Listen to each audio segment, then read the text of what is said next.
Hello friends, आज हम chemistry के थर्ड लेक्चर में क्रिस्टल लैटिस और यूनिट सेल के बारे में बात करेंगे। सबसे पहले हम बात करते हैं कि what is crystal lattice. Crystal lattice होता क्या है? Crystal lattice is a regular arrangement of constant particles in 3D। या regular arrangement of points is called crystal lattice. जो क्रिस्टल लैटिस होता है वो एक 3D अरेंजमेंट होता है कांस्टेंट पार्टिकल्स का, चाहे वो एटम्स या मॉलिक्यूल्स या आयंस हो, या तो 3D अरेंजमेंट होता है पॉइंट्स का। तो क्रिस्टल लैटिस में जो पॉइंट्स होते हैं हम उसको लैटिस पॉइंट या लैटिस साइड करते हैं। अब हम बात करते हैं कि what is unit cell. Unit cell क्या होते हैं? Unit cell is the smallest portion of crystal lattice which when repeat in different direction generate the entire lattice. जो यूनिट सेल होता है वो एक सबसे पहले तो स्मॉलेस्ट पोर्शन होता है क्रिस्टल लैटिस का। अब हम बात करते हैं कि यूनिट सेल बनती कैसे है।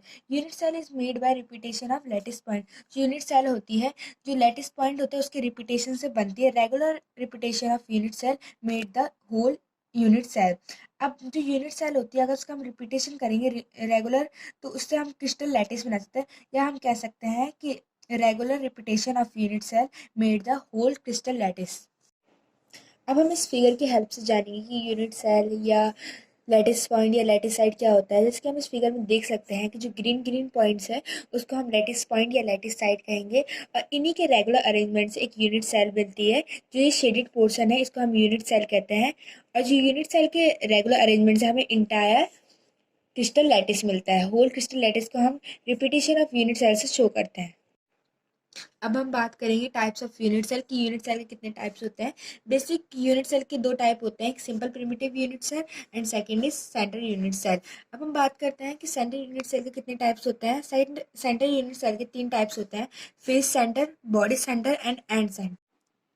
अब हम बात करते हैं टाइप्स ऑफ यूनिट सेल। सबसे पहले हम बात करेंगे सिंपल यूनिट सेल की। सिंपल यूनिट सेल क्या होता है?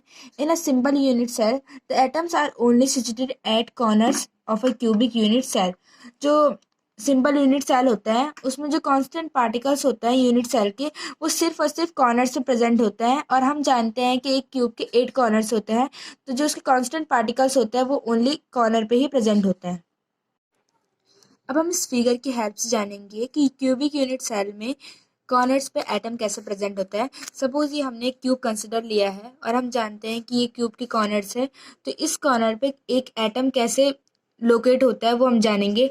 सपोज ये कॉर्नर है और इस कॉर्नर पे एक एटम है, और हम जानते हैं कि एटम स्क्वायर शेप का होता है और दूसरा एटम ये है। अब हम बात करें कि जो एटम है वो यहाँ पे कंसिडर क्यों नहीं है। वो एटम यहाँ पे इसलिए कंसिडर नहीं है क्योंकि हम अभी प्रिमिटिव यूनिट सेल की बात कर रहे हैं, और प्रिमिटिव यूनिट सेल में जो एटम होता है वो बस ओनली कॉर्नर पे ही प्रेजेंट होते हैं। अब हम बात करते हैं कि ईच कॉर्नर में एटम को कितना कंट्रीब्यूशन होता है। तो इसलिए हम एक ये क्यूब कंसिडर करेंगे, और इसके एक कॉर्नर पे हम हाफ हेमिस्फीयर को कंसिडर करते हैं। और हम जानते हैं जो हेमिस्फीयर होता है वो दो पार्ट में डिवाइड होता है, एक आगे का पार्ट होता है और एक पीछे का। तो आगे वाले पार्ट में जो ये शेडेड पोर्शन है वो इस वाले क्यूब से अटैच है, और जो दूसरा वाला शेडेड पोर्शन है वो दूसरे वाले क्यूब से अटैच होगा, और जो ये दो पीछे की पार्ट होता है वो किसी और क्यूब से अटैच होता है। तो इसलिए जो हेमिस्फीयर होता है वो उसका जो कंट्रीब्यूशन होता है कॉर्नर पे वो 1/4 होता है। और अब हम बात करें कि पूरे एटम का कंट्रीब्यूशन कितना होता है, वो 1/8 होता है। अब हम सेकंड पार्ट है कि फेस सेंटर्ड यूनिट सेल।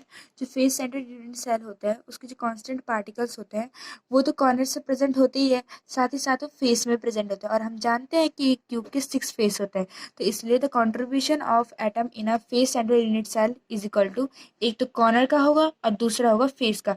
और हम जानते हैं कि हमने थोड़ी देर पहले कैलकुलेशन की थी कि कॉर्नर पे एक एटम का कॉन्ट्रीब्यूशन होता है, और जो फेस का होता है वो 6 × 1/2 is equal to 3 atom contribution होता है। तो इसीलिए हम बात करेंगे कि total face centre unit cell में एटम कंट्रीब्यूशन होता है 4।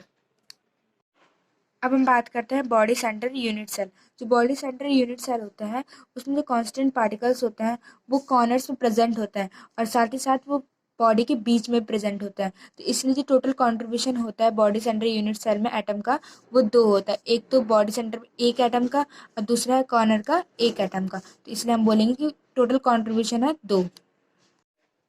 सो the fourth part is end centre unit cell. जो एंड सेंटर यूनिट सेल होते हैं उसमें उसके constant particles are present at the centre of a one set of face in addition to the particle of its corner।